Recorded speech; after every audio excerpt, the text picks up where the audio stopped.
abadiyakoni n'abadiyakonikazi biteguye kwakira ibyera by'Uwiteka.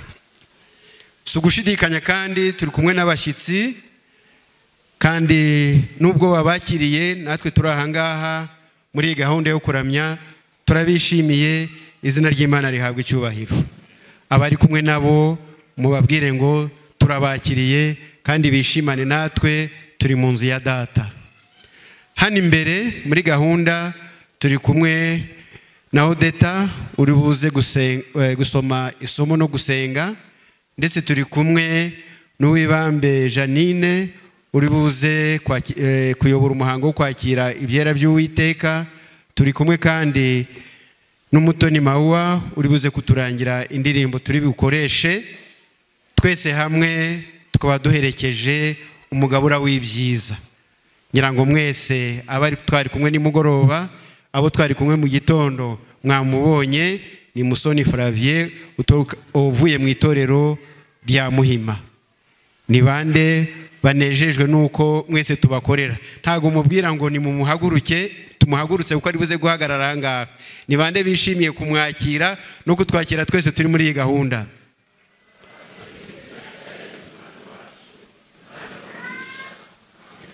Murakoze cyane mwese, Imana ibahe umugisha. Reka rero turebe uko gahunda zikurikirana.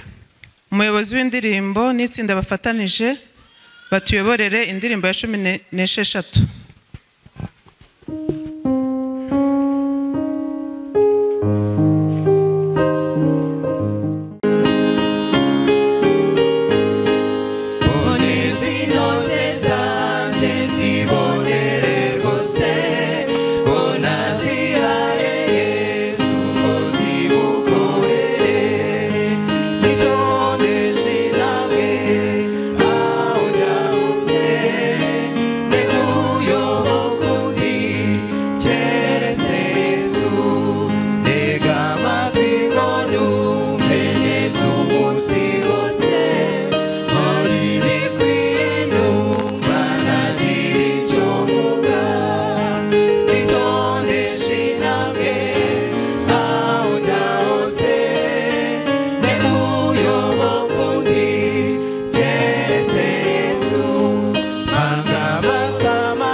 Sabato nziza, umunsi w'umunezero.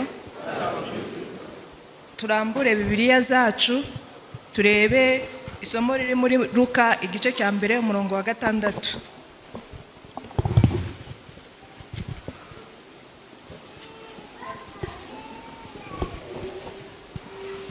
Haravuga hati, bombi bari abakiranutsi imbere y'Imana, bagendera mu mategeko n'imihango y'Umwami Imana, byose ari inyangamugayo. Dusubiremo, bombi bari abakiranutsi imbere y'Imana, bagendera mu mategeko n'imihango y'Umwami Imana, byose ari inyangamugayo. Abashoboye gupfukama dupfukame dusenge.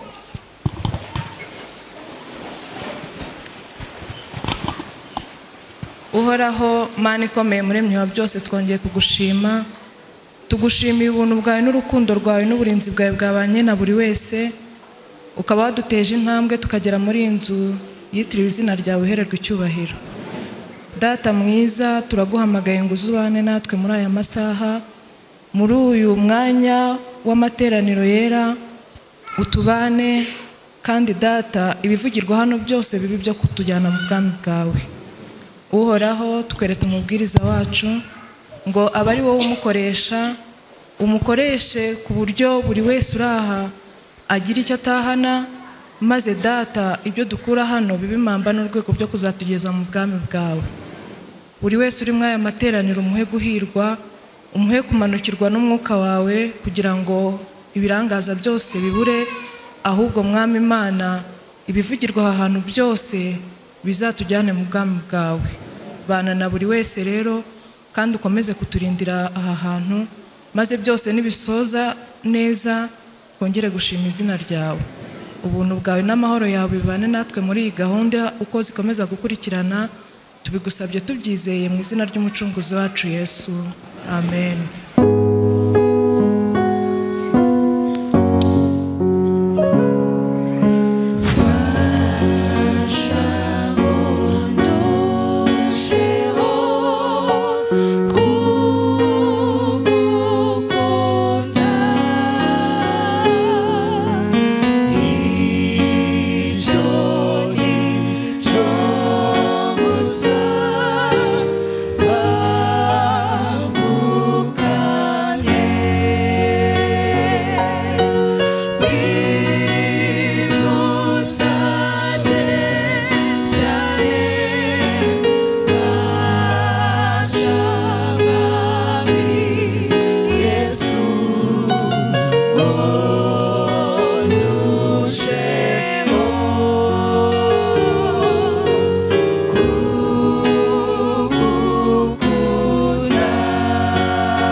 yo kugera hano nahigiye byinshi.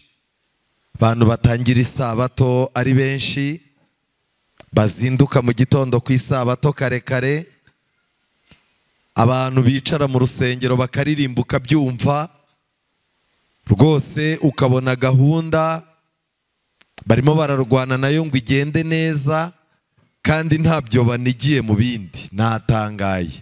Imana ibaha umugisha.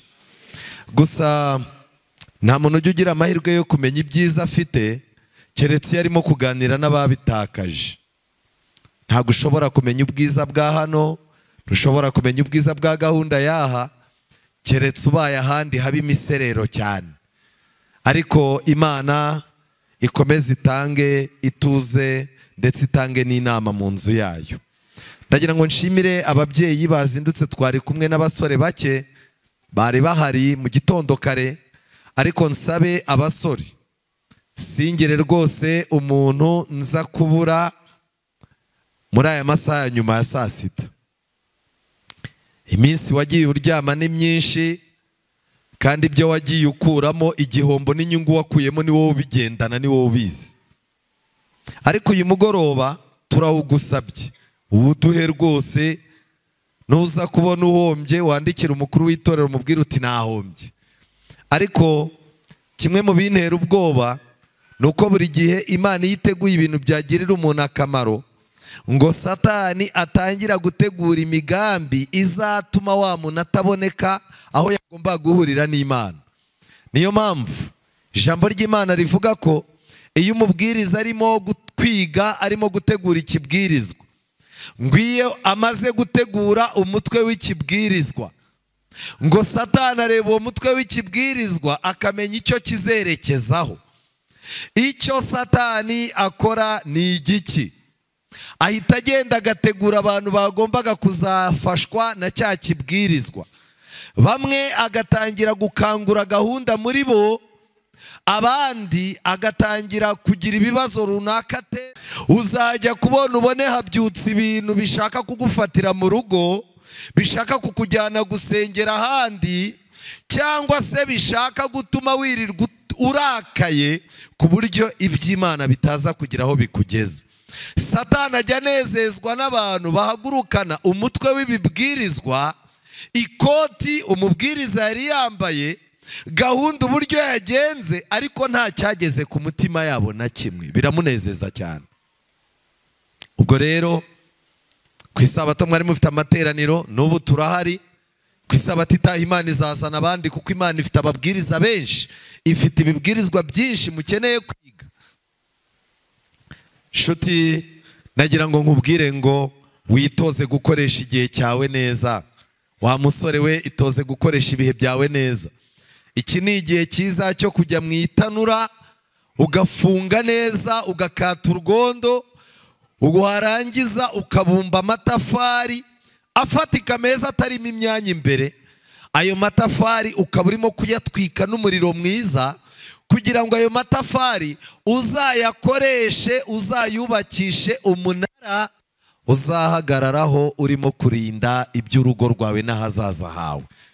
Kubw'ibyo rero n'uwubakisha amatafari y'ibigoryi, ku munara hejuru uzaza uhagarara ubugoryi bwawe bugaragare, kuko wicaye aho ubwenge butangirwa ntiwabiha agaciro. Imana rero ibaha umugisha kugira ngo muze guha iyi gahunda agaciro.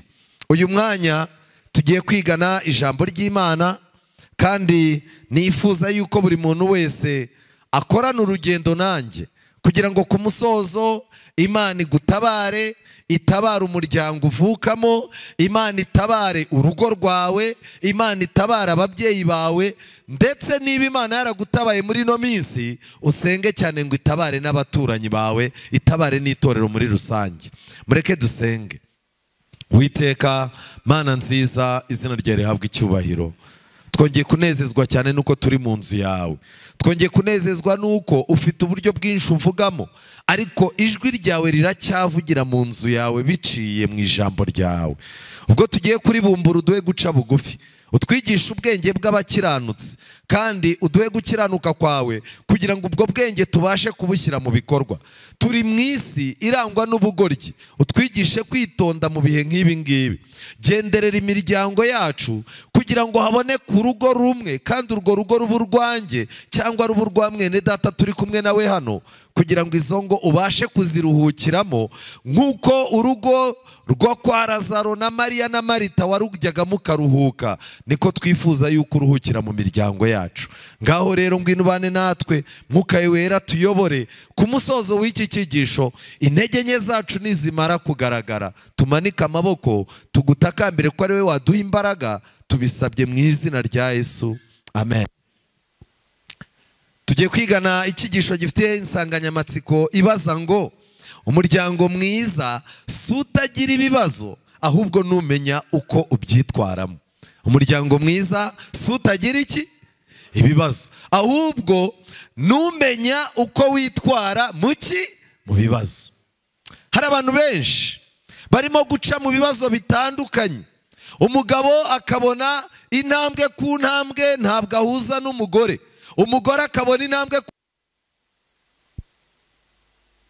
ndetse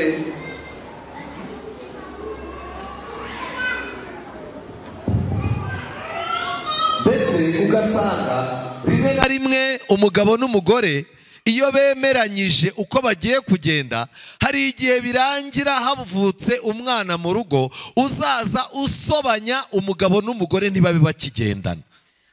Icyo gihe rero umwana aricara akabaza Imana ngo ariko Mana, uru ni rwo rugo wapangaga yuko nzavukiramo, cyangwa navukiye aho ntagombaga kuvukira?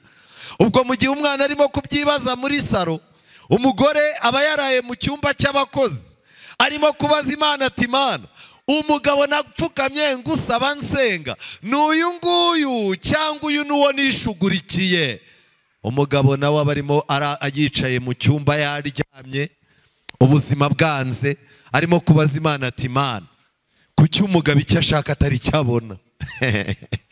Icyo nashaka kubabaza ngiki, aba bantu bose barimo barabaza Imana niba aho bari ariho bagombaga kuba bari, ariko Imana irabizi yuko aho bari niho bagombaga kuba bari, ahubwo ikibazo cyavutse ni kimwe. Urugo rurimo ibibazo kuko ruri mu isi, ariko nanone ikibazo ni gute urwo rugo rwitwara mu bibazo. Uramutse ushaka urugo rutagira ibibazo, rutazagira ikibazo na kimwe kuva umunsi rushinzwe kugeza igihe amaherezo y'urwo rugo, washingira bya bipupe bibiri bacururizaho imyenda. Murabibona biriya bipupe? Harya nagira mbabaze, biriya bipupe birambara ntibyambara? Biraberwa ntibiberwa? Biramwenyura ntibimwenyura? Babishyira ku muryango niho babishyira, siho babishyira? Biriya bipupe bifite akamaro ntibigafite? Ndagira ngo nkubaze, bizatwara imyaka ingahe ngo igipupe kiri iburyo bw'umuhanda n'ikiri ibumoso bw'umuhanda bizahure bishwane birwana? Ni imyaka ingahe? Ntago turi ibipupe, turi abantu. ntago twabyawe n'ababyeyi basa, ntitwabyawe n'ababyeyi bameze kimwe, ntitwavutse ku babyeyi bafite ubushobozi bumwe, ntitwarambagije kimwe, abadamu bacu ntibafite ibikomere bimwe, abagabo bacu ntibagize ubuzima bumwe, aho dutuye si hamwe, imikorere yacu si imwe, uko tubanguka duhuye n'ikibazo n'uburyo twirwanaho ntago ari bumwe, icyo duteganya si kimwe, bene wacu badutabara mu bibazo ntabwo ari bamwe, kuza gusenga ntitwaziye umunsi umwe, impamvu zatuzanye gusenga si zimwe, ntabwo twashyingiriwe umunsi umwe, nta nubwo pasiteri wadushyingiye ari umwe, ingo zacu ntabwo zubatse muri karitsiye imwe, kandi ingo zacu ntabwo zihura n'ibibazo bimeze kimwe. Kubw'ibyo rero ni ikosa gushaka gufata ibyabereye mu rugo rwa kanaka ngo ubizane kubishyira iwawe. Mwiriwe, ni ikosa rikomeye. Umugabo yarangiza akaba arimo ararya agasosi k'ubunyobwa iwe, yarangiza mu gihe arimo kukarya inyuma kumvamo ibuye, agahita abwira umugore ati ariko ngewe ubunyobwa bwaha burananiye, mwagiye mujya kwa mama kanaka ko ateka ubunyobwa ku ifunguro ryera, buriya dutashye twagiwe, mbega kabemba, mbega kabemba, abandi bagore barateka, subirayo ajya akubera umugore. Ntabwo ingo zose zimeze kimwe. Papa kana, buriya papa kanaka wagiye umera nka kanaka, atwaza umugabo we isakoshi, bakagenda baseka, bambuka umuhanda gake gake, biterwa na karitsiye mutuyemo. Hari ibibazo hari ibibazo abantu barwaye bidafite ahantu biva. Reka ngire ikintu mbabwira, nta rugo na rumwe rudashobora kugira ibibazo, ahubwo iyo Imana iri muri urwo rugo ntabwo izarubuza guca mu bibazo, ahubwo guca mu bibazo bizerekana ko Imana iri muri urwo rugo itanga ibisubizo. Kumva umudamu arimo ararira, aririra abantu, akababwira ati urugo rurananiye, ntabwo nzaba mu bibazo, ubundi nzaruhuka ryari. Rero umudamu urira mu rugo arimo kubaza ngo azaruhuka ryari, aba yibagiwe ko turirimba indirimbo ivuga ngo mu ijuru niho tuzagira gute. Yego, igihe Satani yirukanwaga mu ijuru yamanukiye mu isi, amaze kugera mu isi yababajwe nuko yirukanywe mu ijuru, ategura yuko Edeni ayigabaho igitero. Ubumwe no kumvikana byari muri Edeni, Satani yarabishwanyuje, abantu birukanwa muri Edeni. Birukanwe muri Edeni, Satani yafashe gahunda yuko ikintu cyose gishobora kuba gifitanye isano n'ijuru ari cyo azaza arwanya by'umwihariko. Niyo mpamvu itorero ry'Imana niho Imana itoreza abantu bayo, niyo mpamvu duhora mu rugamba. Urugo ni ijuru rito, uwarwanyije ijuru rinini azababarira ijuru ritoya.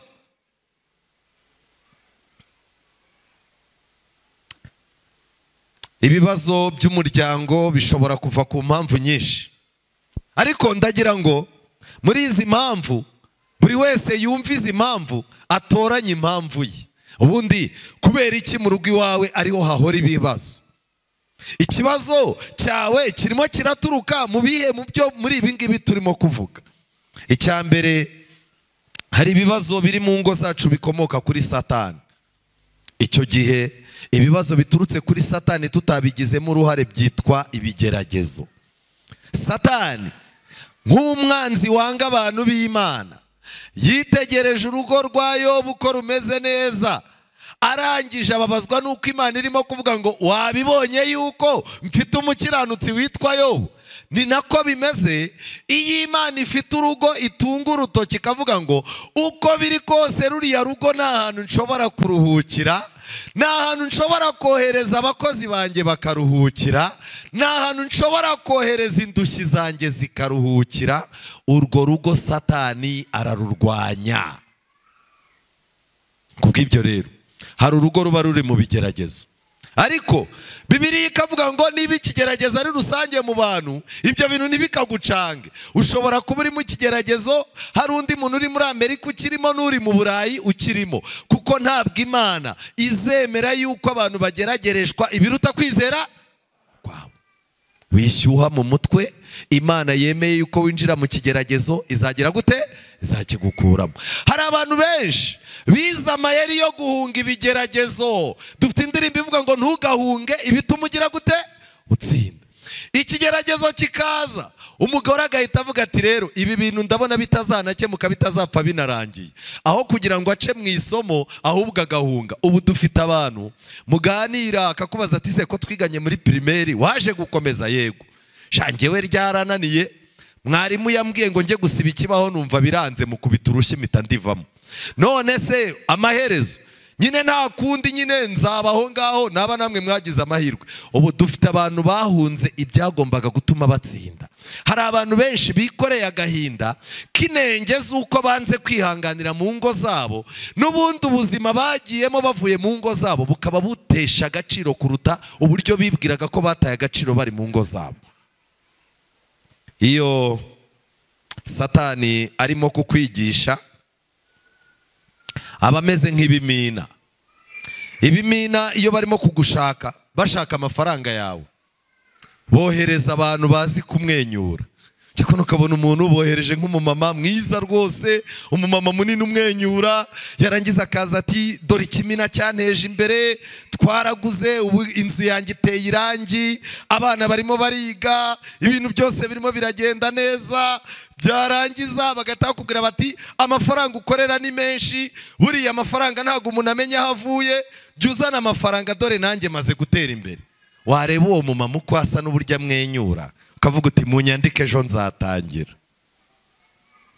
Ikimina rero iyo umaze ukwezi umugore wawe ari mu bitaro, abana bagiye ku ishuri n'ihene wazigurishije, bohereza wa mumama bohereza umugabo w'umurakara akakubwira ati ntunzanire ibintu by'imikino, nanjye igipangu barakigurishije. Satani iyo agushaka yohereza abantu bateye imbere biciye mu kibi, ariko igiye kukwica aguhuza n'abantu nabo barangiye gusa. Ubu rero abantu bari mu ngo, uganira n'umuntu akakubwira ati njyewe kuva natandukana n'umugabo nibwo meze neza, stress zaragabanutse. Ariko reka ngira ikintu mbabwira, gutandukana n'umugabo stress ziragabanuka, ariko kuba utabana n'umugabo stress zirazamuka. Nta cyo ubuhunze, nta n'icyo ubugiyemo, ni nko kuva mu gikapu kajya muri ambaraje. Ngubwo uburyo turimo gukemura ibibazo.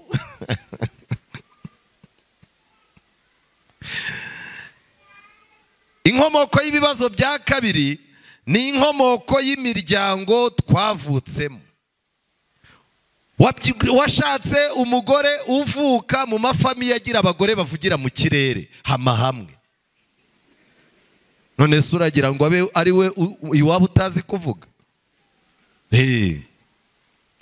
Rwose hari igihe ujya kubona ukabona umudamu aguhamagaye mu izina, yego, yamara kuguhamagara mu izina agahita akubwira ati abantu b'iwanyu mufunga umutwe. Ukavuga uti mama kana wanyweye irihe tabi? Uzabaririze n'iwacu. Mu gihe ukirimo kwivumbura urimo kuvuga uti uyu mugore yansuzuguye, ukumva undi muntu washatse aho washatse araguhamagaye ati ibintu ni hatari, ahubwo yaranteye ivi ndahunze. Ariko ugasanga uwo muntu agira n'umutima mwiza, azi kwita ku rugo rwe n'ibindi.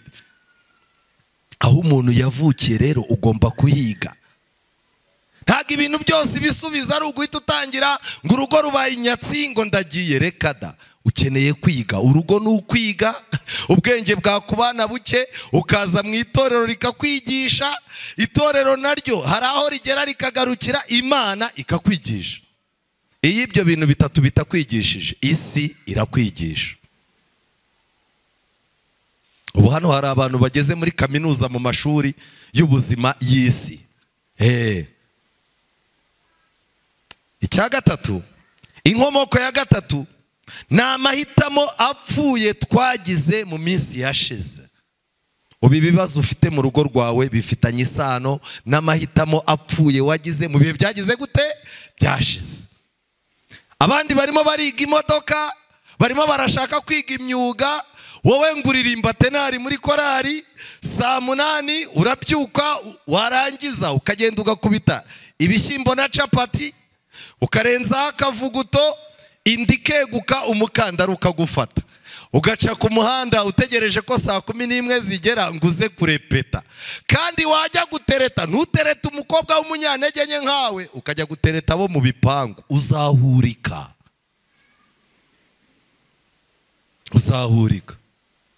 Kuko numara kuba umugabo, ubuzima buzaza bukongorera kuri imbwa, uyisa kububwa usange wabugize uri umusore.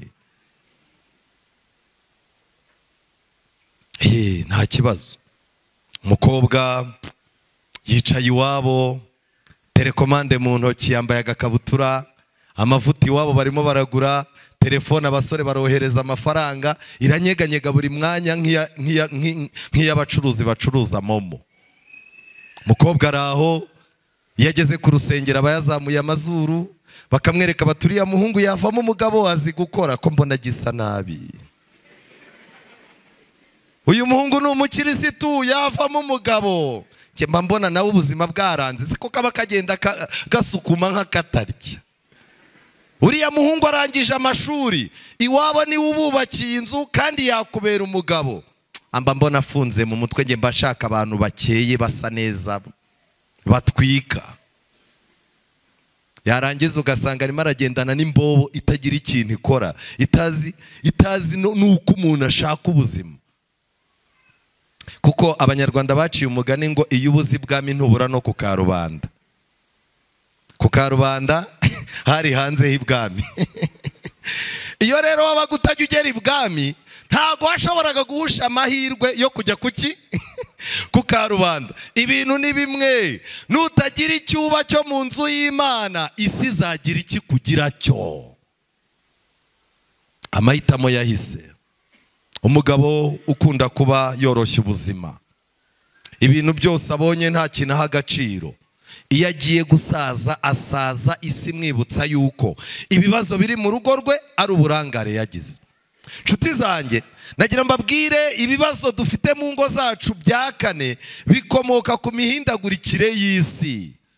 Intambara ishobora kuba waravukaga mu rugo rukize, bikarangira ari wowe munyabibazo uhagarariye abandi, amateka yo gukira kw'iwanyu akagarukira kuri wowe, ntuzayaryeho n'abana bawe. Akibuka yuko umugore we batabana adafite akazi, kuva ku kazi agahita yishyira mu mugozi, agahita yiyahura, akavuga ati ntazabona umugore ancika. Hari n'abagore ureba ndetse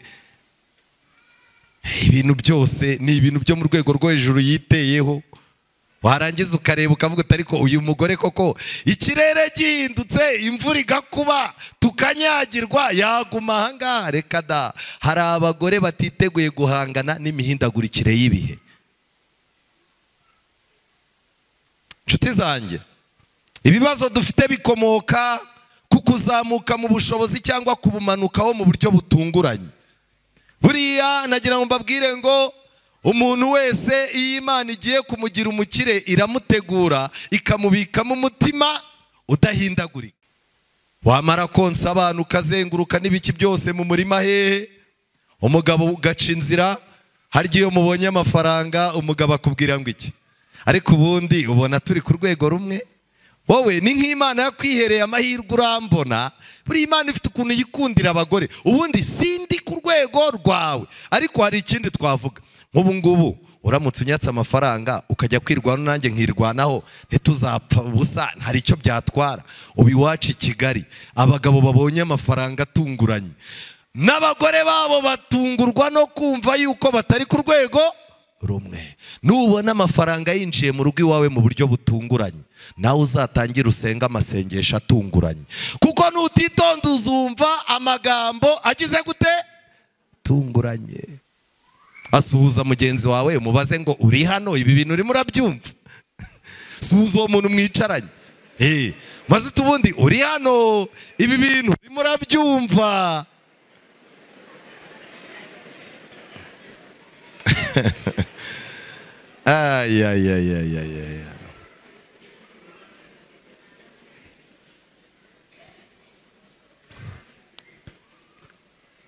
Nuramuka uhuye n'umuntu wakennye ku muvuduko wo hejuru, uzamusengere ku muvuduko wo hejuru, kuko umugabo ukennye umugore waba yiteguye kumubwira amagambo ari ku muvuduko wo hejuru.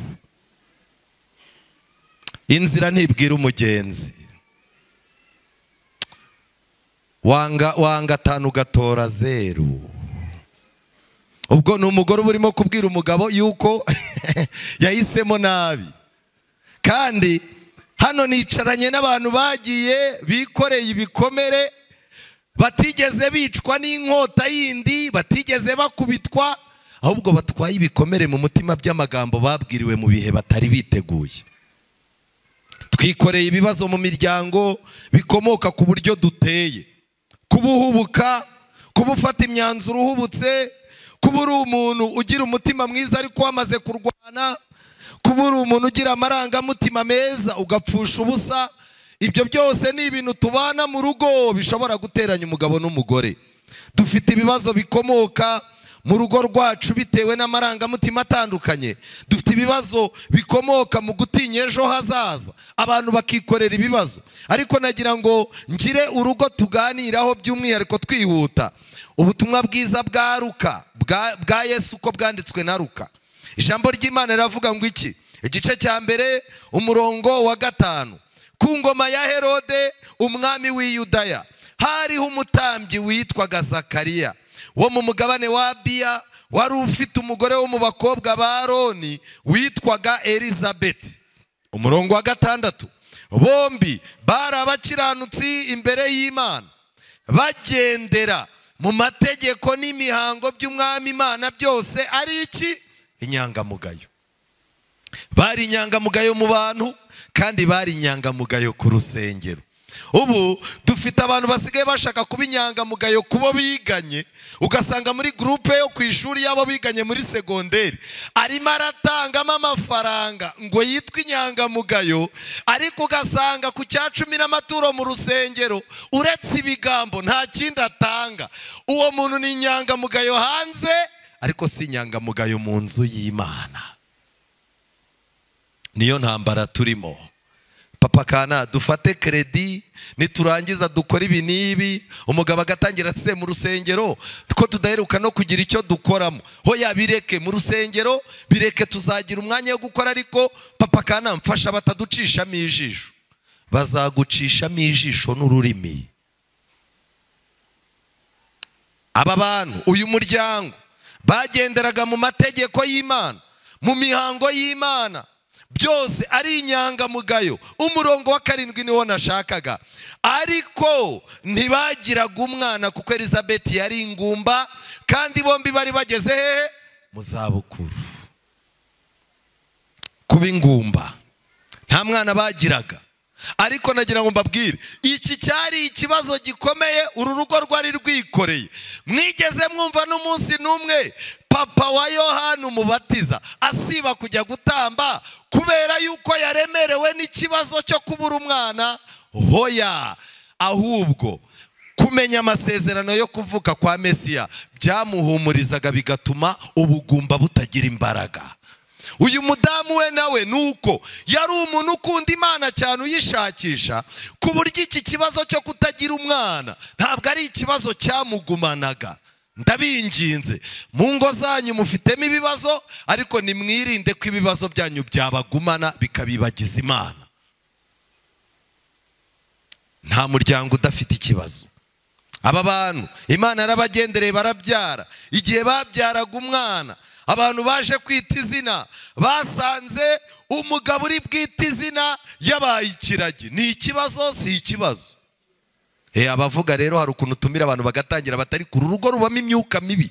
Kubyara byaranze noneho babyariye no kuvuga bigize gute? Ubundi ibi bintu biri bugende gute? Buri kintu cyose Imana ikoze abantu bagihimbaho inkuru zabo. Ariko igihe umurongo wa 61 umwana yaramaze kuvuka, batumira abantu. Barangije umurongo wa 61 urumva ko umugabo yacaga amarenga. Umurongo wa 63 atumira icyo kwandikaho, arandika ati izina ry'uyu mwana ni Yohana. Bose baratangara. muri ako kanya akanwa ke gahita kazibuka n'ururimi rwe ruragobodoka, aravuga ashima Imana. Abaturanyi bose baterwa ubwoba n'ibyo byose byamamara mu misozi y'i Yudaya yose. Ababyumvise bose babishyira mu mitima yabo bati, mbese uyu mwana azaba iki? Barimo barimura ikibazo, kimwe kirakemuka bajya kuki bajya ku kindi. Abantu ntuzabiteho igihe cyose urugo ruri mu biganza by'Imana. Imana ibizi ikibazo urugo rufite, ibizi uburyo Imana izakemura icyo kibazo, kandi Imana iha abantu umutima wo kumenya uko bitwara mu kibazo kugira ngo batazita ku matwi y'ibyo abantu bagira guteba bavuga. Inshuti zanjye, urugo rwa kabiri nagira ngo tujyeho, murarusoma muri Luka igice cya kabiri. Luka igice cya kabiri, tujye mbabwire ngo nta rugo rutagira ikibazo. Luka igice cya kabiri 36. Hariho n'umuhanuzikazi witwaga Ana mwene Fenuweli wo mu muryango wa Asheri. Yari umukecuru wa kera, amaze gushyingirwa yamaranye n'umugabo we imyaka ingahe? Imyaka 7 yonyine, 37. Noneho amara imyaka 84 ari umuki? Reka mbabazi, ari iminsi yagombaga kwishima n'iminsi yababaye, imyinshi ni iyihe? Niyo yababaye.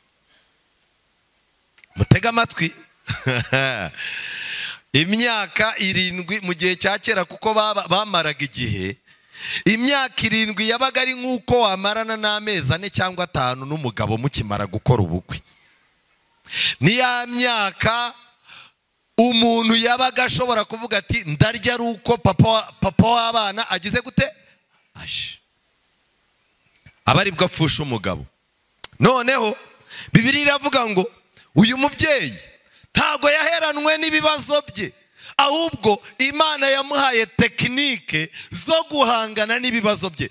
Tekinike ya mbere, Imana yamubwiye yuko agomba guhora mu rusengero. Amen. Hanze bazakuvuga, ariko byibuze mu rusengero ntuzabura uwo mufatanya guhangana n'urugamba rwo gusengera ikibazo cyawe.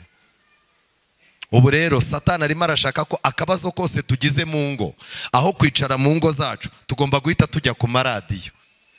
Umudamu aherutse kubana n'umugore n'umugabo we, abona umugabo ngo ntajya amubwira ngo impore, sorry. Ijambo araritegereza araribura, agahinda karamwica. Yazaza akabona umugabo yakoze, umugabo akazana amafaranga, barubaka, bakora ibintu byose, ngo aricara ngo yumva umugabo ngo ntabwo yamubwiye ngo pole ihangane. Umugore atega indege aza hano mu Rwanda, ahageze ajya kuri YouTube channel, abwira abantu agahinda yagize n'uburyo umugabo ntacyo yamumariye. Abantu baratangira kuri YouTube bandika pole yihangane, pole yihangane. Ubwo ngo yaratuje.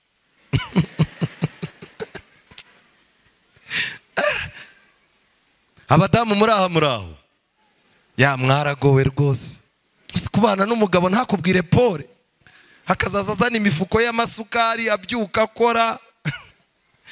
Ukeneye umuntu ukubwira pole? Uyu mubyeyi ibanga rya mbere ko ari uguhora mu rusengero aramya Imana. Kuza mu rusengero gusa, Imana yamweretse ko ntago bihagije ugereranyije n'ibibazo afite. Imana yamwigishije ubwenge bwo kwiyiriza ubusa. Amen.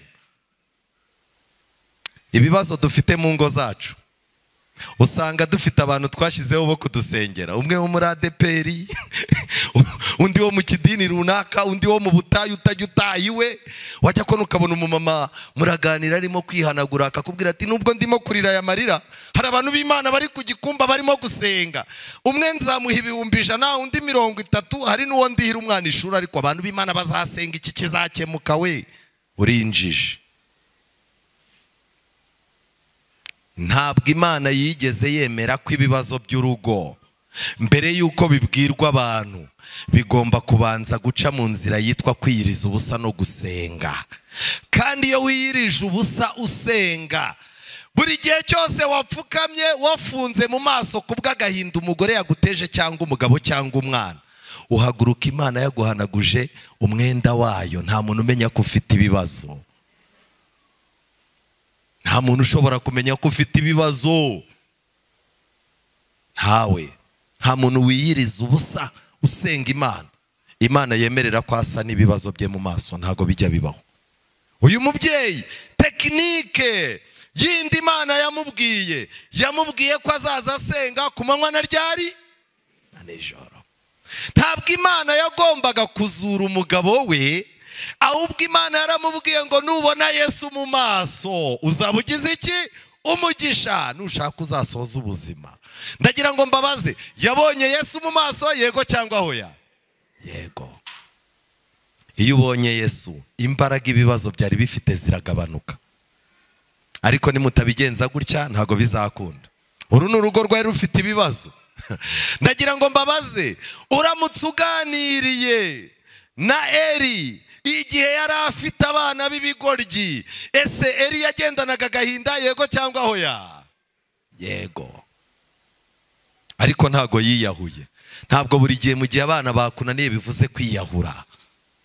Imiryango ya kera, Sawuli yari afite abana kugeza ubwo yafashe umwana we w'umukobwa amushyingira umuntu kugira ngo azabone uko yica umukwe we. Sawuli yigeze gupanga umupango wo kwicisha umwana we kugira ngo yereke abantu ko ari seriye. Hari abantu berekana ko ari seriye bagakora ibintu by'amahano gusa. Abana ba Sawuli iyo baganiriza bari kuvuga bati nubwo dufite papa ntitumwishimira, uriya mubyeyi ntabwo ari we wagombaga kutubyara, ariko bishimiraga ko ari se. Kuba ufite papa wawe utagufata neza cyangwa ugukoza isoni, ntago ukwiye kubara yuko papa wawe yapfuye. Ariho, senga Imana igira ikimumarira. Uganiriye na Dawidi yabaga mu nzu. Umugore wa mbere Dawidi yabanye nawe yari umugore upinga ibintu by'Imana. Hano hari abagabo bahicaye bafite abagore bapfobya ibintu by'Imana. Ugahaguruka imbere ukagira ikintu uvuga, umudamu mugatana akakubwira ati nabonaga wari washyushye, washyaga waruriki. Washyaga waruriki. Numvise abantu bari mu nyubako, uhaguruka uvuga ngo urahamagara inshuti zawe, uhaguruka. Ese ubundi uri murashya waruriki? Ko nabonye iyo bagiye gutanga ubukuru bw'itorero babuha bakanaka bakagusiga. Ubu bakwibutse kubera inyubako, ubu ufite umugore mubi. Isanduku y'Imana iratashye. Dawidi arimo arabyina, arimo aranezezwa nuko byibuze i Yerusalemu habonye imbaraga. Umugore warungurukira mu idirishya abona umugabo ari imbere y'abantu agenda yitakuma. Umugore arangije aravuga ati ariko umuntu nkawe ufite ubwenge, buriya washyize muri logique biriya bintu urabona bikwiriye ku muntu w'umugabo wiyubashye nkawe? Ubu dufite abagabo birirwa mu rusengero batanyeganyega, batagira inshingano bakora. Umugore yaramubwiye ati sinkunda umuntu uzenguruka ku ruhimbi nk'icupa. Rwose sanga umugabo ahora aho ngaho ngo atuje, ngo umugore ngo bumvikane, ntimuzahuza. Dawidi yari afite ikibazo, ntiyari agifite. Ikindi kintu gikomeye, Salomo yari afite umugore wa mbere. Umugore wa mbere niwe yarambagije akibana n'Imana, agikorana nayo. Salomo uyu mugore yaranezerewe, yarubahagwa. Ariko agiye kubona ibihe nk'uko bihinduka, niko Salomo ageze gute? Ahindutse. Umugore wa kabiri araza, umugore azana amahane. Umugore wa gatatu babaye 100, umugore avuga ati ndiyakiriye. 200, 300. Umunsi umwe umugore abazasanga bamaze kuba bangahe? 1000. Uwo mugore mwigeze mwumva yakoze divorce? Mwiriwe? Iyo Bibiliya ijya kugahinda kuriya mugore kakandikwa, ubu igitabo gituruka kugahinda kuriya mugore kari kuzaza kavugwa kuruta imibereho y'ibyo Yesu yadukoreye. N'ubu abantu babicaye kuri YouTube, ujya kubona ukabona umuntu ikizakubwira umugore ufite ibibazo mu mutwe cyangwa umugabo ufite ibibazo mu mutwe. Ujya kubona ukabona yambaye utuntu tw'utuyekuteri nka 3 za nijoro, ari kuri YouTube arimo arareba umugabo urimo kuvuga ukuntu yarenganye, uburyo umugore yamukubitiraga hehe mu nzu, ukabona umugabo arimo arabireba, arimo kubireba, Satani akamwongorera ati nawe uriya wawe ni umurakara azakudiha. Hari abagore bumva utuntu tw'utuganiro tw'uburyo umugabo yamushakiye abandi bagore, akabyara abana hanze, akamugurisha inzu. Umwanya wo kwiga Bibiliya no gusenga wamizwe no kumva ibyo bintu byazamuye pressure. Nta muntu ukicara mu rugo yumva yishimye. Ndagira ngo mbabaze abana ba Manase, umugabo wari VIP w'umwami. Abana bagiye kubona babona papa wabo afashe umwana w'imfura amucishije mu muriro. Bagiye kubona bakabona se afite ibintu by'ibikombe n'amahembe, naho papa wabo yabaye umurozi. Ibaze, papa wawe ni umwami arubashywe, ariko afite ibikombe n'amahembe mu nguni ni n'umurozi. Aba bana bari bafite ikibazo, ni bari bagifite. Ubu hano tuhafite indushyi z'abana.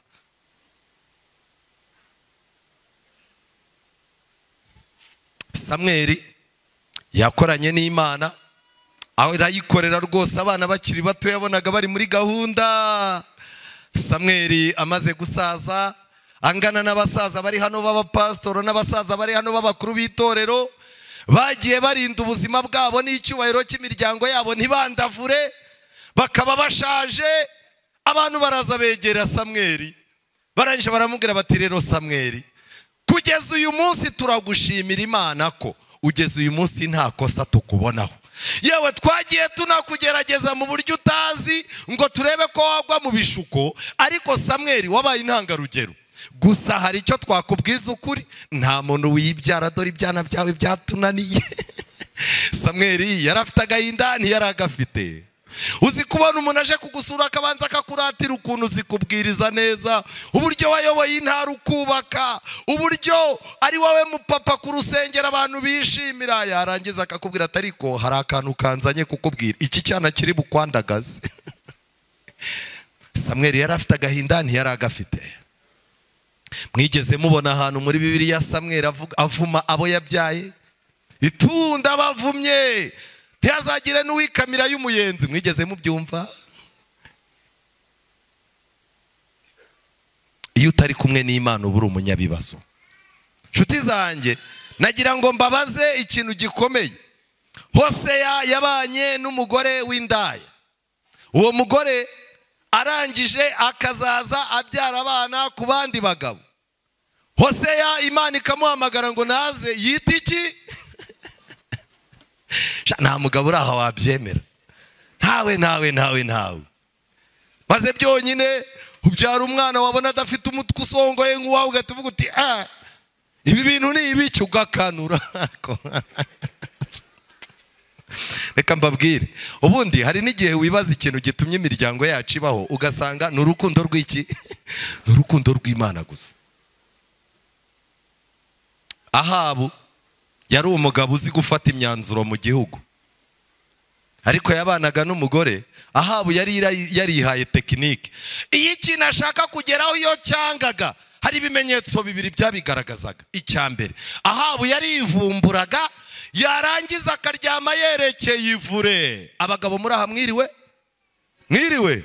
Iyo niyo tekinike dusigaranye ya Ahabu. Iyo ubonye akantu katagenda neza, umugore akurira ati papa kanaka ku meza, ndumva ntameze neza. None se ugiye kujya kuryama? Yego. Munsi wa kabiri akagaruka, papa kanaka ko twatetse utuntu twiza, none ntago ujya ku meza? Ntago meze neza muri no misi. Ibiryo yarabifunze ngo ubwo arashaka gukubitira mu cyico umugore, kuko azi ko abagore bakunda kugaburira abagabo. Iyo byanze rero akabona umugore ntabwo abireba, aratangira ku buriri, uwarebaga hano akareba hehe? Hariya. Iyo ni tekinike ya Ahabu murimo kwapurika. Uzagira ibibazo rero n'ubu bana na Yezebeli. Uzareba hirya, Yezebeli ashaka undi. Mwiriwe. Uburyo bwo kwivumbura mu rugo kugira ngo ugere ku cyo ushaka ni uburyo bupfuye bw'abapagani bwa kera. N'umuntu uraha w'umugore ubukoresha n'umugabo uraha ubukoresha, ni uburyo butazagira icyo bukugezaho. Ariko mwiriwe, icyigisho gishobora kuba kibishye, mutazongera kuntumira, ariko Imana izanjyana ahandi, ko kirabishye pe. none se ubu ngubu niba umuntu amaze n'icyumweru yivumbuye iyi sabato arabigenza gute? Kera nigeze nyogokuru wanjye yigeze kunkubita agiye kumpa ibiryo ndivumbura, arongera arantikura bwa kabiri arambwira ati ntuzivumburire ibiryo wakicucuwe. Kuva icyo gihe ndabizi neza yuko iyo wivumburiye ibiryo uba urimo gucukura imva yawe. Ubu hari abagabo basigaye bagenda bazungera baranze kurya mu rugo ngo ababaze umugore, kazungera ukabona yikubise kuri gare, bagahungiza muzana amata bagasukayo, yarangiza ati muzane na keke, ukabona aregutse ati ahandi ni hehe.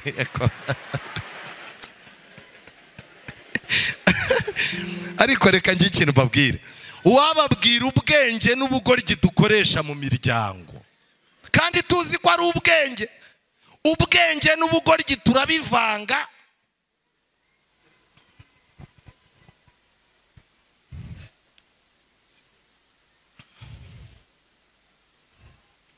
Umuntu akodesha inzu y'ibyumba 3 na saro, akava mu cyumba cye ngo bagiranye ibibazo n'umugabo, akahukikanira mu cyumba cy'abana.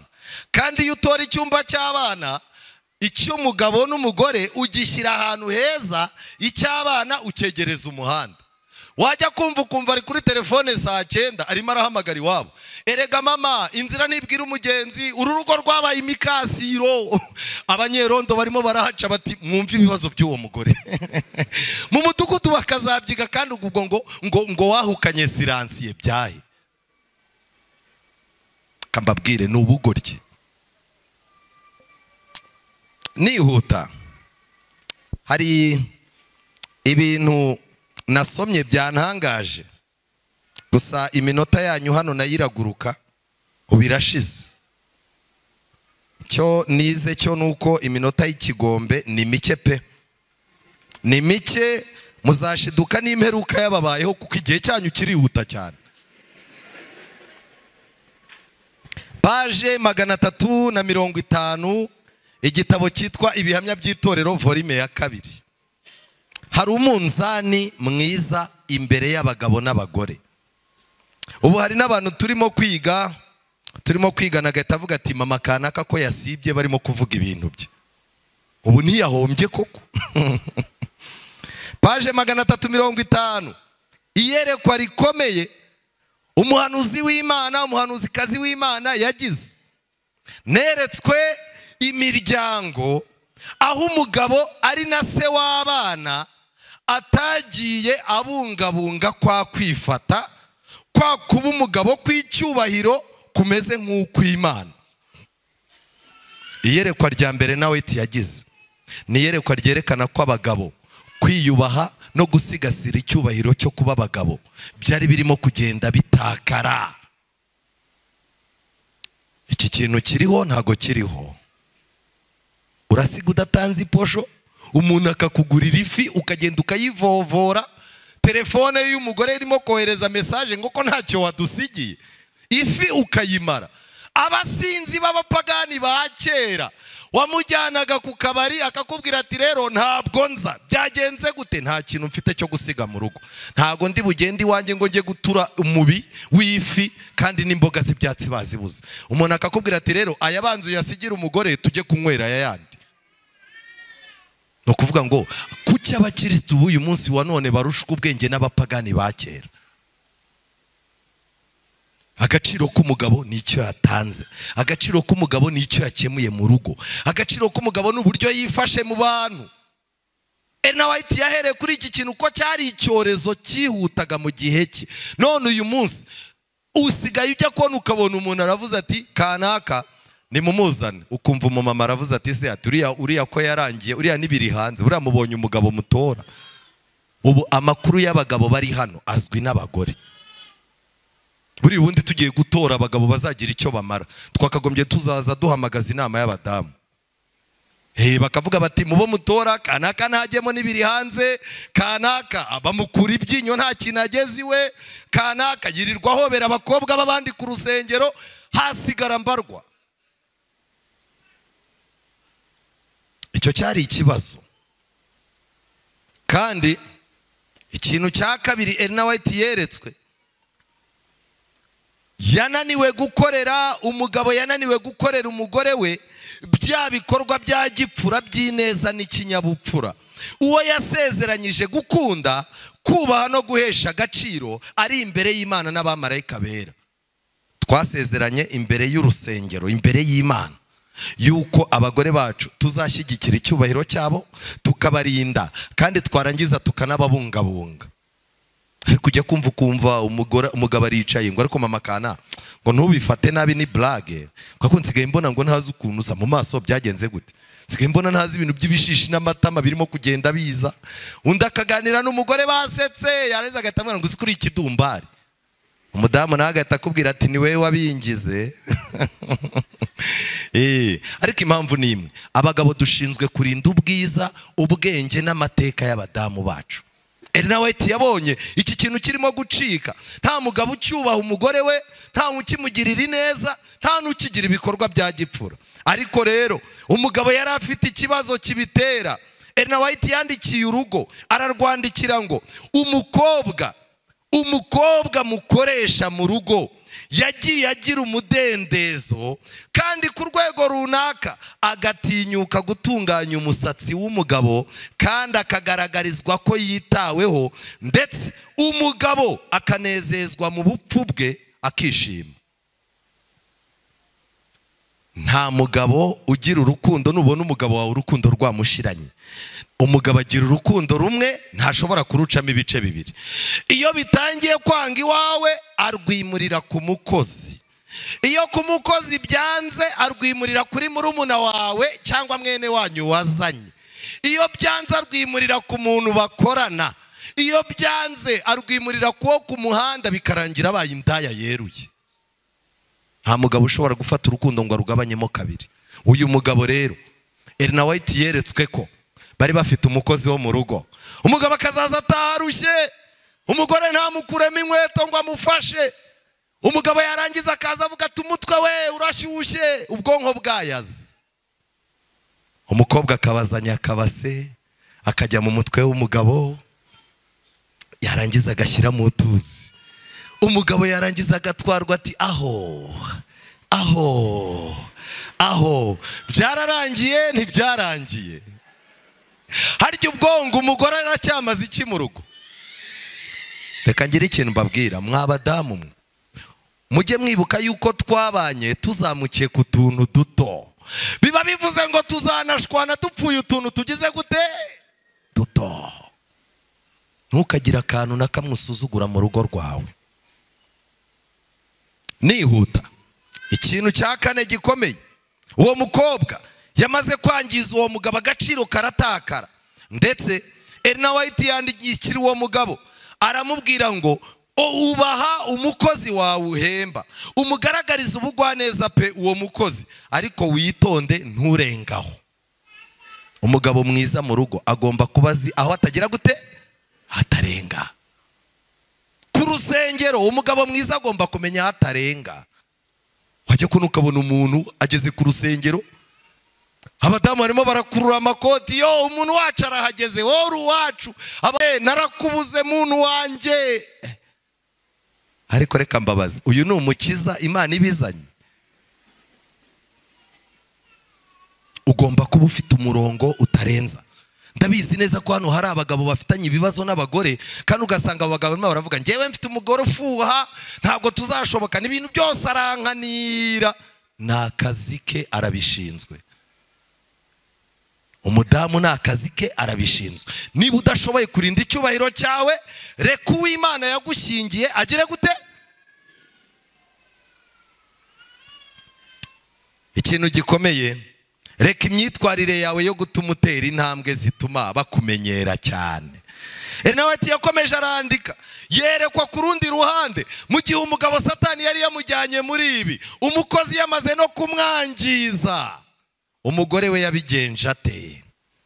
Nanone nabonye ko umugore yemeye ko impuhwe ze n'urukundo rwe yabyerekeje hanze ku bandi bagabo bashobora kuba ari nabo mu muryango.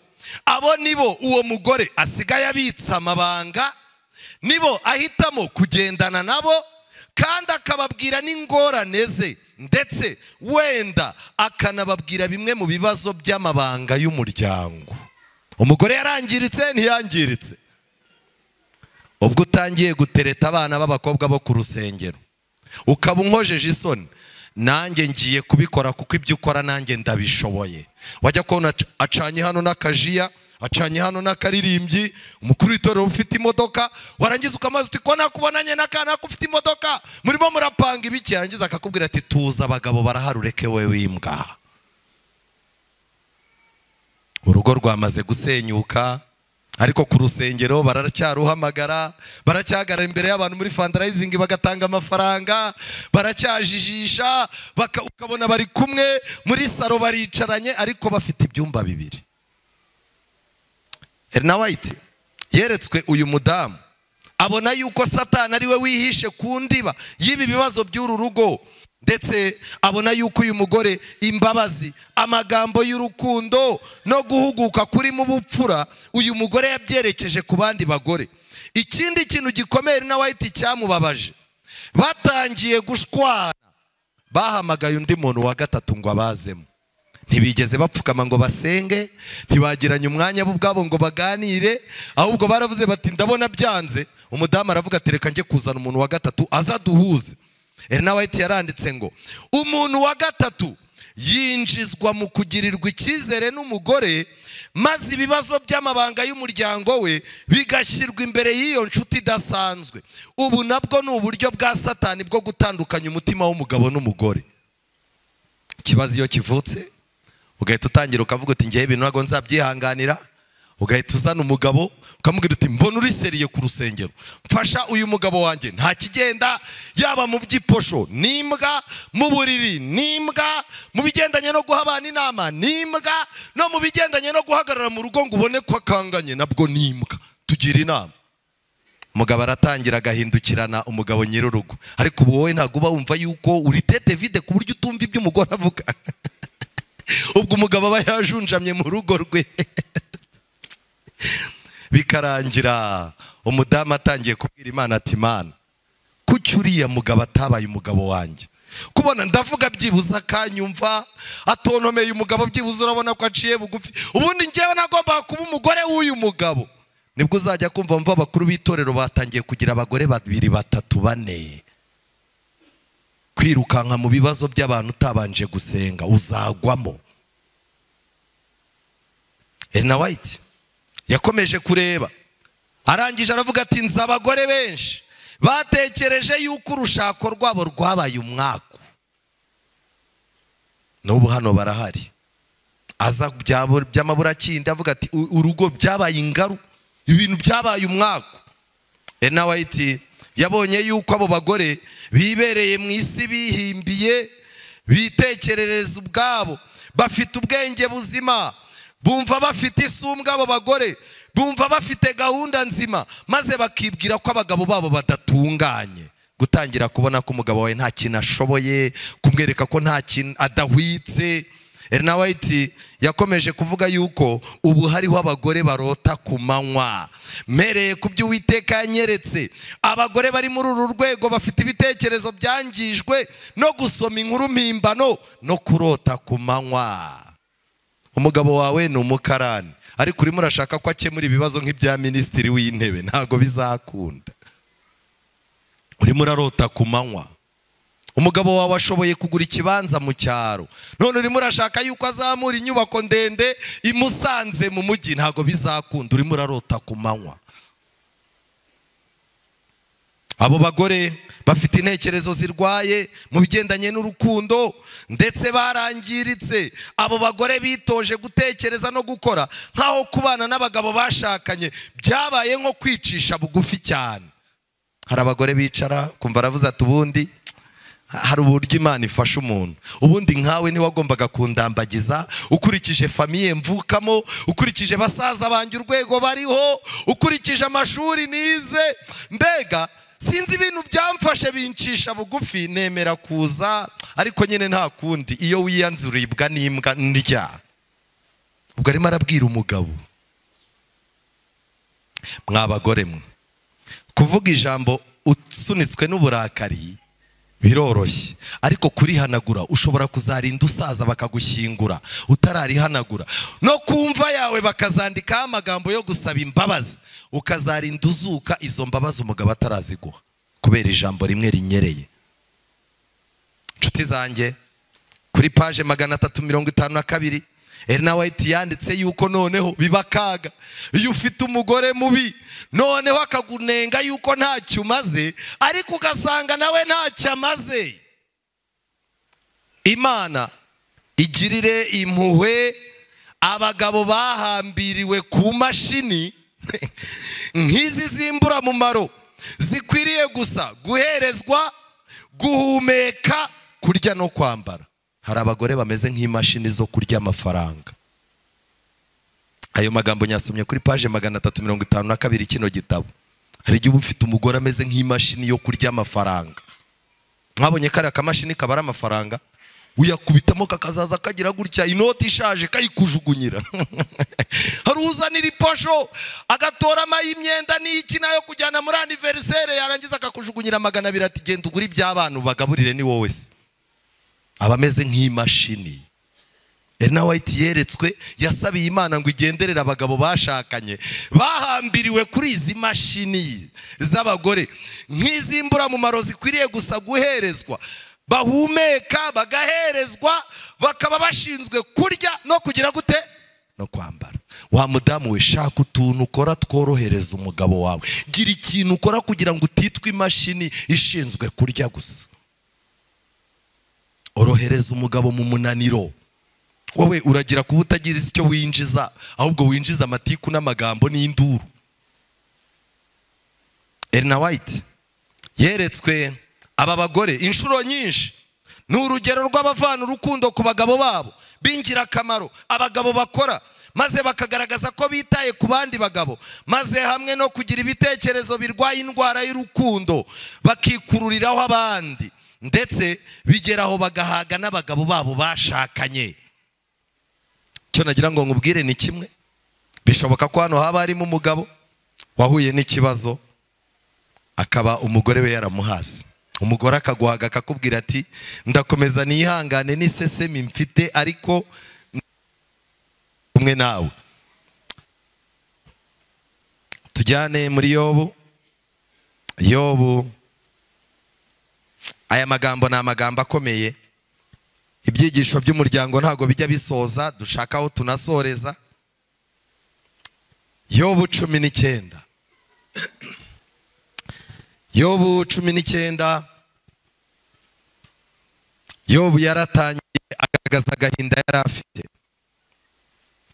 Ku murongo wa 8 yaravuze ngo inzira yanjye yarayishe bituma ntabasha guhita. Hari igihe umugabo gutera intambwe imbere byanga. Ikindi Yobu yavuze gikomeye, umurongo wa 13, Yobu yaravuze ati yantandukanyije n'abo tuva indimwe, kandi abo twari tuziranye baranyigurukije. Mu bibazo Yobu yakomeje kugira, byageze aho na bene wabo bamujugunya. Bene wacu bantaye n'inshuti zanjye zanyibagiwe. Ibibazo byakomeje kuba bibi kwa Yobu. Abo mu nzu yanjye n'abaja banjye bangenje nk'umushyitsi. Yatangiye gufatwa nk'umushyitsi mu rugo, yajyaga atangamo amategeko. Yobu byakomeje kwanga. Umurongo wa 17 Yobu arandika ngo, muri Bibiliya hano haranditse ngo umugore wanjye azinutswe umwuka wanjye. Abantu iyo bagishakana, hari igihe ugenda ugakora isafari, umudamu akagukumbura cyane cyane iyo atwite, ukazaza usanga ugasanga umudamu arimo arakubwira ati imyenda yawe wigeze kwambara iramumurira nkumva turi kumwe. Ku buryo umugore yicara akakubwira ati njyewe niyo amaso yaba adakora, amazuru yanjye ugafata abantu ukabaryamisha hasi, nzi kuba nakumva nkumva umwuka n'impumuro by'umugabo wanjye. Yobu yageze aho aravuga ngo umugore wanjye azinutswe umwuka wanjye. Mu magambo make, sinkina muhumurira. Ariko nagira ngo mbabaze, ibi bibazo byose bimaze kumubaho, abantu aho kuza kumuhumuriza mu kigeragezo bazaga kumwangiza. Ku murongo wa 22 Yobu arangije aravuga ngo murandenganyiriza iki mukangirira uko Imana ingize, ukomeze ntibihagije? Ubu kukuntu merewe ntago bihagije, kukimwongeraho ibindi. Byarangiye Yobu abwiye Imana, arayibwira ngo ibyawe nari nabyumvishije amatwi, ariko none ngize gute? Ndakwiboneye. Ntago Yobu yigeze asenya urugo, ntago Yobu yigeze yivumburira Imana, ahubwo Yobu yafashe umwanzuro wo gushikama ku Mana, birangira Imana imuciriye inzira, ibintu bye byasubiye ku murongo ndetse aragororerwa. Kandi nagira ngo mbabwire, hari aho mwasomye muri Bibiliya Yobu yacyuriye umugore we, amubwira ati madamu, mu buzima bubi waranjugunye, waranyuriye, none ubu ngubu dore ndakize, ubu wongeye uraje. Yobu yari umukiranutsi utagira incyuro. Niki kizakubwira ko umuntu yakubabariye? Umuntu ukubabariye nta ncyuro yongeraho. Kubw'ibyo rero, wa mugore we nubabarira umugabo wawe ntukagerekeho incyuro, wa mugabo we nubabarira umugore wawe ntukagerekeho incyuro, kuko incyuro ni inyundo ya Satani akoresha mu rugo. Nihuta nsoza, ni bande bagomba kwigishwa? Abagabo bafite umukoro ukomeye n'abagore bafite umukoro ukomeye. Nshuti zanjye, nagira ngo mbabwire ikintu twihuta, tujye mu rwandiko rwa mbere rwa Timoteyo twihuta. Imana idufiteho umugambi mwiza, kandi umuntu wifuza guhinduka uyu munsi Imana iri bumuhindure. Mu rwandiko rwa mbere rwa Timoteyo igice cya 5 umurongo wa 2, Bibiliya iravuga ngo abagore bakuru ubahugure nk'abanyoko. Abagore bakuru nabo bakeneye guhugurwa, kuko hari ahantu umugore mukuru agera yarangiza agatavuga ati ntihazagira umuntu umpagarara imbere ambwira ibintu. Ugasanga umudamu yasuzuguye umugabo, nta kimwitaho, nta kibita ku bana, ngo ni umugore ukuze, mu rusengero bakamwubaha, ariko Mwuka w'Imana ahari abagore bakuru bemera kugirwa inama. Abagore bakuru ubahugure nk'abanyoko, n'abagore bakiri bato n'abakobwa ubahugure nk'abashiki bawe, ufite umutima ugize gute? Utunganye. Kirazira kujya guhugura umukobwa udafite umutima utunganye, kuko uzashiduka mwaryamanye. Kirazira guhugura umugore w'abandi umugira inama udatunganye mu mutima, kuko uzasanga wasambanye nawe. Kandi si ibyo gusa, Tito, ijambo ry'Imana riratangaje. Tito igice cya 2 umurongo wa 4 haranditswe ngo kugira ngo batoze abagore bato gukunda abagabo babo n'abana babo. Abagore bakiri bato bakeneye amasomo abiri. Isomo rya mbere ntabwo ari ukubigisha uko bateka, kubigisha uko bambara, kubigisha uburyo mu rugo haba hari isuku. Amasomo abiri y'ingenzi ku bagore bakiri bato babandi bacyubaka, kuko baba bafite ibigeragezo bishobora gutuma basenya. No kubigisha gukunda abagabo babo, no kubigisha gukunda abana babo. Kuko n'ubu ushobora gusanga hano hari umudamu wambaye imwenda y'ibihumbi 80 atazanye umwana we, kuko umwana we nta nkweto zo kwambara afite. Uwo ni umugore ki? Ni umugore w'umunyabibazo. Mugomba kwigishwa amasomo y'uburyo umuntu akunda umugabo n'uburyo umuntu akunda umwana we. Abo ni abagore bato bagomba kubyigishwa. Ibyo bintu nutabyiga uzisanga umaze imyaka 40 mu rugo, ariko nta kintu wari umazemo. Papa kana ntundebe gutya, ndacyari muto nanagenda n'abandi bamfata. Niriye somo bagiye kwiga rikomeye. Urwandiko rwa mbere rwa Timoteyo igice cya 2 umurongo wa 8.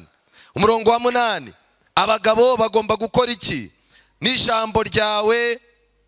Urwandiko rwa mbere rwa Timoteyo, urwandiko rwa mbere nuko, urwandiko rwa mbere rwa Timoteyo 2 umurongo wa 8, nuko ndashaka ko abagabo basenga hose barambuye amaboko yera, badafite umujinya kandi batagira impaka. Umugabo uhorana impaka mu rugo rwe, umugabo uhora ukoresha ibintu by'umujinya no kwivumbura mu rugo rwe, umugabo udashobora gusenga azamuye amaboko yera, aba ari umunyabibazo. wowe akaboko kawe ntigatanga iposho, akaboko kawe nta muntu kagirira neza, akaboko kawe mu rusengero nta kintu gatanga, akaboko kawe usigaye ukazamura ugakubita umugore wawe urushyi, warangiza ngo waje gusenga ariko ntufite akaboko kera. Kubw'ibyo rero Pawulo yaravuze ngo abagabo basengane bazamuye amaboko agize gute? Yera. Mwabagabo mwe ndasaba Imana ngo ihire amaboko yanyu, kugira ngo amaboko yanyu agire icyo afata, kigira icyo kimarira imiryango yanyu. Amaboko yanyu yo kuba yo kurwana, aba yo gufasha umurimo w'Imana no gufasha imiryango yanyu, kandi amaboko yanyu aba yo guhimbaza Imana mu izina rya Yesu. Turirimbe cyane.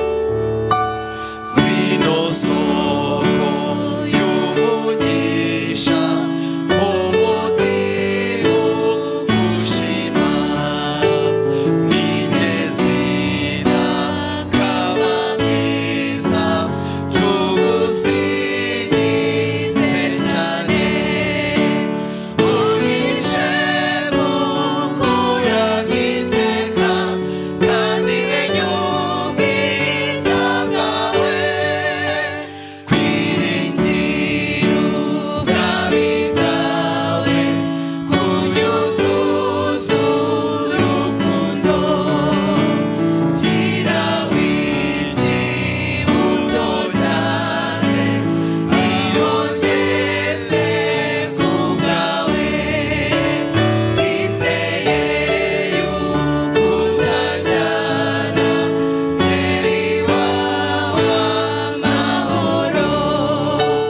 Yesu yanaruye nazimiye nari kure Imana ashaka kunkiza urupfu yatanze ubugingo bwe ndi mu bwishyu bwawe mwami bw'imbabazi ungiriye nigiza bugufi bwawe menye urukundo rwawe ngozwe n'ibigeragezo byinshi ngondeka iyo Mana nkunda ashyira umutima wanjye undindehire rwose.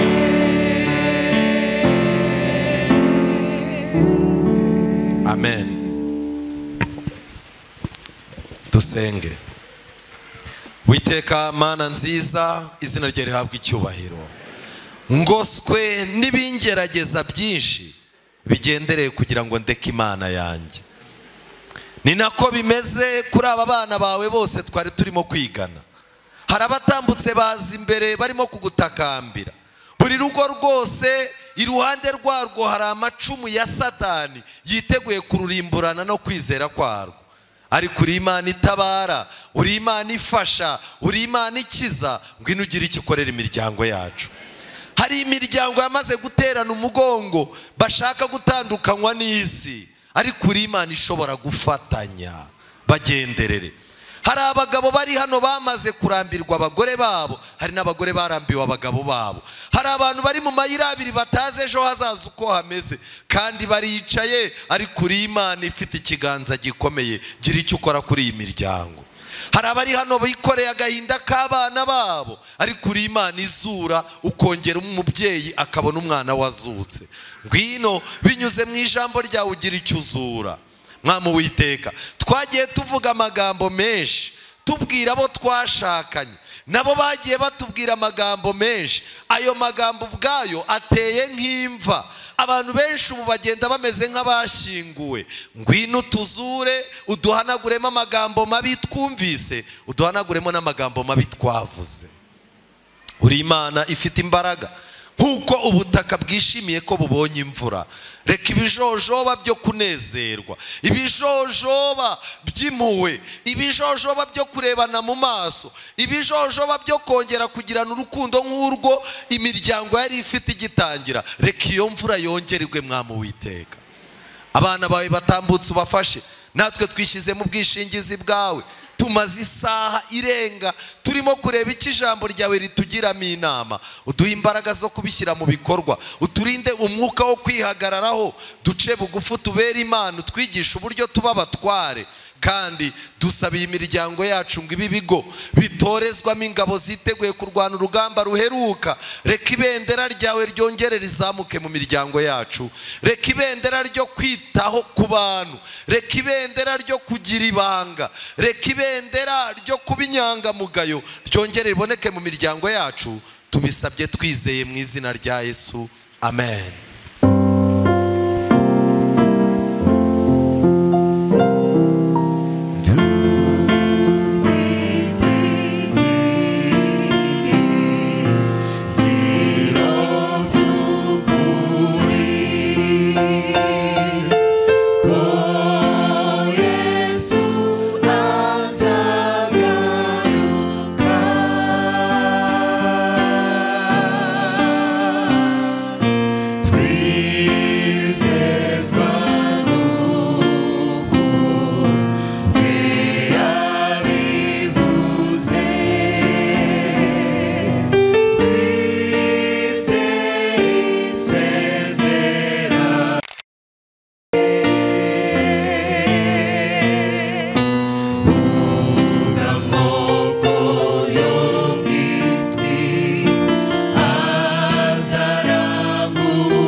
Kwiringira TV, ubutumwa bwiza kuri benshi, gukizwa kwa benshi.